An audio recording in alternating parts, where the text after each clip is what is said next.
Hello everyone, welcome back to my another part of Tarakeswar blog. এইটা হচ্ছে part 2 blog. তোমরা part 1-এ দেখেছো যে আমরা কিছুদিন আগে তারকেশ্বরে গিয়েছিলাম। আসলে পার্ট 2টা দিতে একটু দেরি হলো, তার কারণ হচ্ছে মেয়ের শরীরটা বিশেষ ভালো ছিল না, তার জন্য সেরকম একটা ব্লগ আমি ছাড়তে পারছিলাম না। তাই ভাবলাম যে আজকে আমি পার্ট 2টা ছেড়েই দিই। তো তোমরা দেখতেই পেলে যে ওর জেঠু আর ওর বাবা মিলে নেমেছিল হচ্ছে তারকেশ্বরের দুধ পুকুরে। এইখানে ম্যাক্সিমাম বাড়ির প্রত্যেকেই তাদের বাচ্চা কাচ্চাকে ন্যাড়া আর কি করে, মানে চুল দিয়ে তারপর এখানে এসে বাবার দুধ পুকুরে স্নান করে তারপর সেখান থেকে বাচ্চাকে নিয়ে যাওয়া হয় পুজো দেওয়ার উদ্দেশ্যে। তো আমরাও গিয়েছিলাম, আমি, আমার মেয়ে আর আমার বর তিনজনে মিলে চলে গিয়েছিলাম। তো বাকি সবাইও পুজো দিয়েছিল, কিন্তু বাচ্চার সাথে আর কি তার বাবা মাকে ঢুকতে হয়েছিল। আর তারপরে এসে পৌঁছেছিল আমার বাপিমা। যেহেতু এবার আমার বাপিমা পুজো দিতে পারবে না, তো সেই কারণে ওরা মন্দিরে ঢোকেনি, কিন্তু মন্দিরের বাইরেই ছিল। আর তারপরে আমরা পুজো দিয়ে ব্যাক করি হোটেলে। তো হোটেলের ছাদটা না ভীষণ সুন্দর ছিল আর খুব হাওয়া ছিল।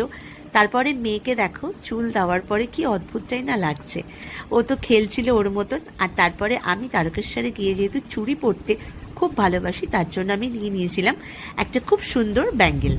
আর তারপরে চলে গিয়েছিলাম লাঞ্চ করতে। খুব সুন্দর খাওয়া দাওয়া ছিল, কারণ ওখানে সব তো ভেজ, আর আমার ভেজ আইটেম খেতে ভীষণ ভালো লাগে। তারপরে চলে গিয়েছিলাম মায়ের সাথে টুকটাক কেনাকাটা করতে। আসলে এক একটা জায়গার এক এক রকম স্পেশাল জিনিসপত্র পাওয়া যায়। আর তারপরে তোমাদেরকে বাবার মন্দিরটাও দেখিয়ে দিলাম।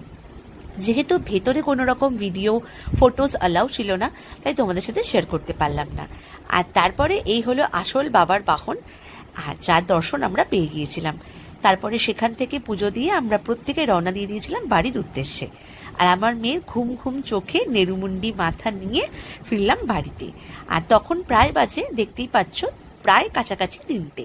তারপর ট্রেন চলে আসে, আমরা ট্রেনে হাসাহাসি এবং গল্প করতে করতে বাড়িতে ফিরে আসি। তো অনেকটা স্মৃতি, ছোট্টখাট্ট একটা বেশ মজার ট্যুর নিয়ে আমরা ব্যাক করলাম বাড়িতে। তোমরা কিন্তু অবশ্যই জানিও আমার মেয়েকে চুল দেওয়ার পরে কেমন লাগছে। এরপর বাড়ি এসে এইগুলো বাচ্চাদের জন্য কিনেছিলাম, তাই ওদেরকে দিয়ে দিলাম। আর ওর পোপো একটা ওকে ছোট্ট পুতুল কিনে দিয়েছে। দেখা হচ্ছে নেক্সট ব্লগে, বাই।